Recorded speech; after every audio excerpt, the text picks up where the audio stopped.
afternoon, sir. Good afternoon, classmate. Our topic for today is multiple disabilities. Objectives. Understand the definition of multiple disabilities. Understand the types of multiple disabilities. Learn the different teaching methods. Definition. Multiple disabilities is the stimulus occurrence of two or more disabling condition that affect learning or other important life function. This disability could be a combination of both motor and sensory nature. Multiple disability na hindi lang iisa kundi madami siya. Like for example, you have vision impairment na hindi ka nakakakita, then loss of hearing or deaf na hindi ka nakakarinig, tapos you have a physical disability na nagkokos na hindi ka makalakad o paralisado yung parts na yung katawan. So disability are so hard na madaming kang nararamdaman na sakit. Multiple disability are defined in one regulation commitment impairment such as mental retardation, blindness, mental retardation, orthopedic impairment, and etc. So the combination of which causes severe education problem that they cannot be accommodate in special education program solely for one of the impairment. So ito po, because of this multiple disability na meron po ang isang tao or bata is napakahirap po talaga. So you have mental retardation, blindness, mental retardation, orthopedics. So ito po yung these are the combination of multiple disabilities na nagkukos po ng severe education problem. So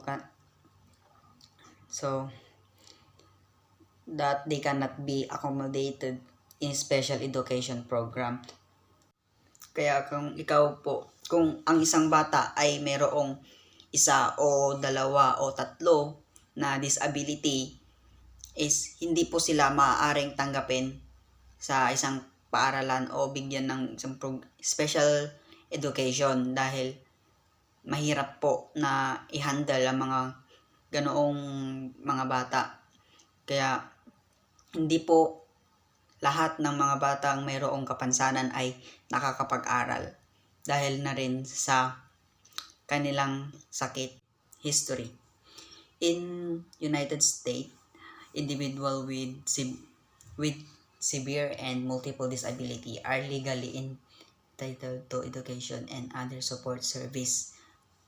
So they have the right to study, they have the right to educate themselves kahit na meron silang multiple disability na meron silang kapansanan. However, this group do not have a same right in much of the world. So those with severe and multiple disability are identified early in life by their noticeable delays in development or by their physical abnormalities. Many requirements medical intervention not available until recently, those early in history and still today in less developed countries. Many with severe disability did not live long. So if you have the multiple disability, your life is too short. So hindi ka gaano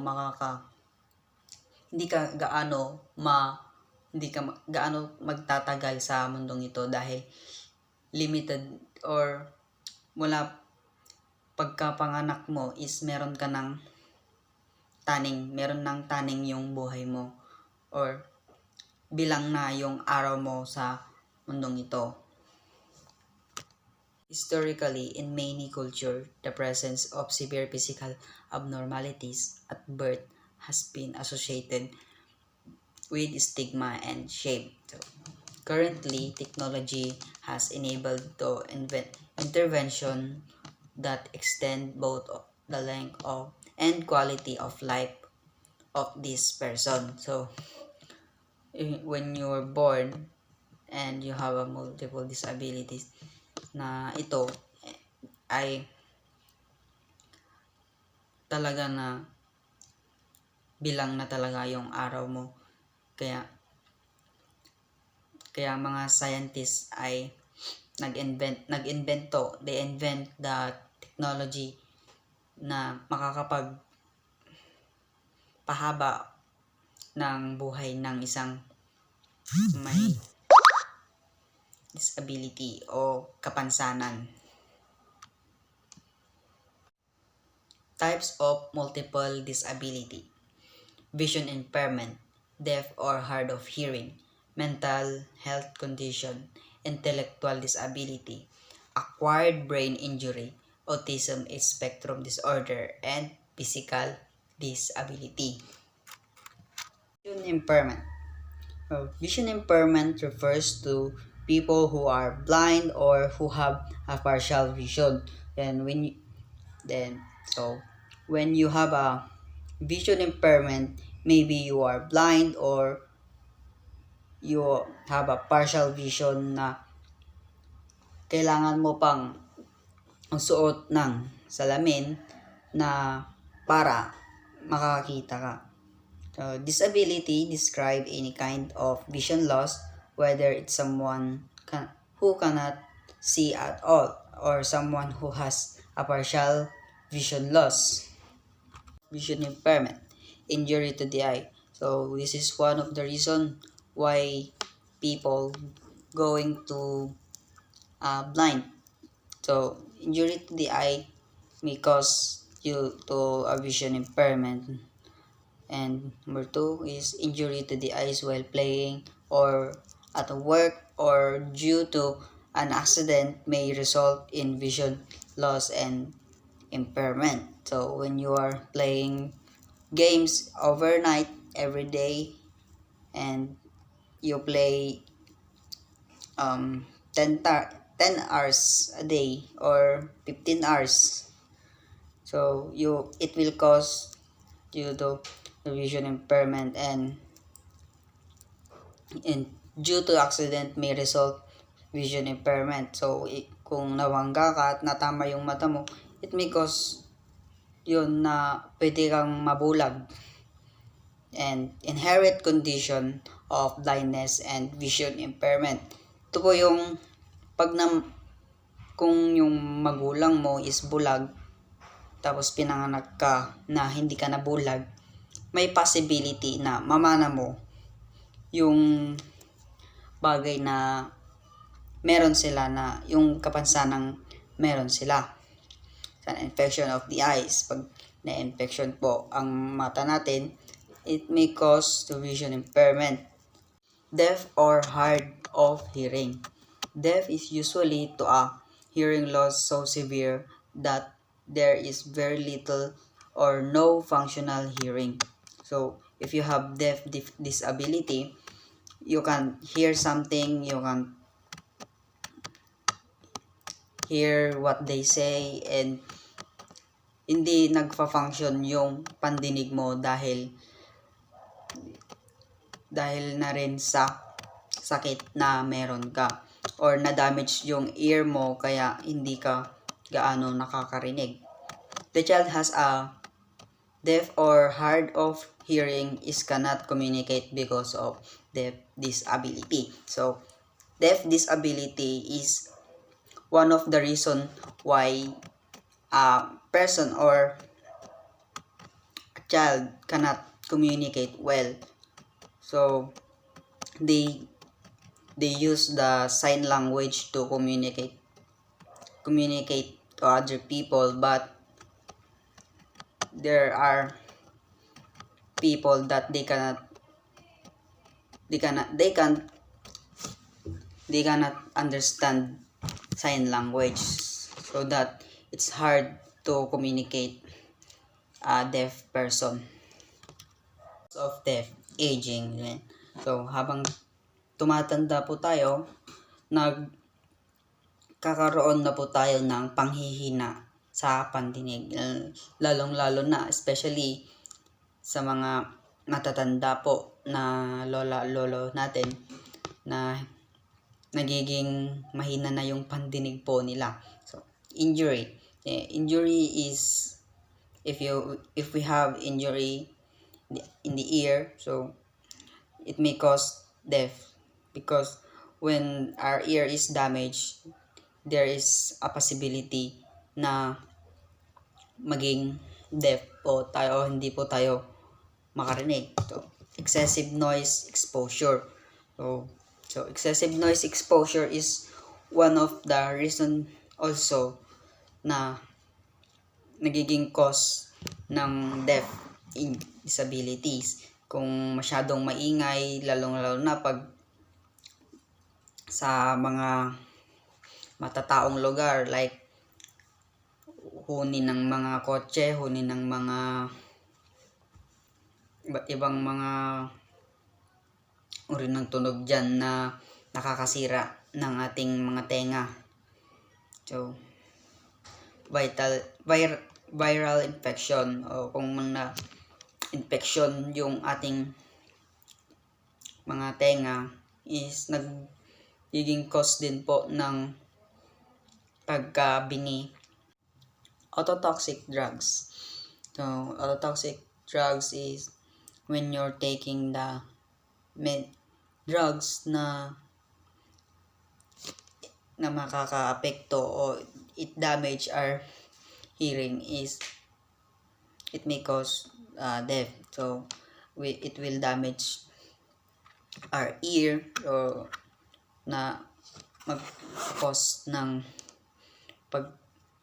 magkakos ng hindi ka makakarinig o pagkawala ng iyong pandinig. So diabetes. So when you're diabetes person na mahilig sa mga matatamis, so isa din pala yon na nagkokos ng pagkawala ng pandinig. Mental health condition. Mental illness is a general term for a group of illness that affect the mind or brain. So this disability is affect our brain and mind, so that it cause the mental illness. So this illness, which include bipolar disorder, depression, schizophrenia, anxiety, and personal disorder, affect the way a person think, feel, and act. So it cause na pag nakakaranas tayo ng depression, anxiety, and personal disorder, is it cause na mental illness na hindi natin alam na meron na pala tayong ganitong sakit na hindi natin nalalaman. Kaya this illness is hard, so that when you feel anxiety or personal disorder, depression, because it may cause mental illness. So may problema ka na sa iyong pag-iisip na hindi mo handle yung mga problema. So madami pong nababaliw dahil sa mga ganitong mga pangyayari po. Cause of mental illness, your genes and family history. So when your family member have this mental illness, so especially while your mother is pregnant, then it happened na mana mo ito, at yung genes ng mama mo is mapunta din sa'yo na mamana mo yung mental illness na ito. Then your life experience such as stress or a history of abuse, especially if they happen in childhood. So many children, like when we are in elementary, hindi maiiwasan na madaming bully na mga bata. So ma-experience natin yung mga bagay na yon, lalong-lalo na pag nabubuli tayo, pag sobra po tayong nai-stress, it will cause the mental illness, a traumatic brain injury. So a traumatic brain injury is one of the cause, so that a child or a person is have a mental illness. They cannot handle it, so that it cause mental disability. So another exposure to a viruses of toxic chemical while pregnant. So when your mother is pregnant and they drink alcohol, drugs, and other things na hindi naman dapat niya na ginagawa, is it affect sa bata na ma-damage yung bata at magkaroon ng kung ano-anong sakit dyan. So isa rin ito na dahilan ng pagkakaroon ng mental illness.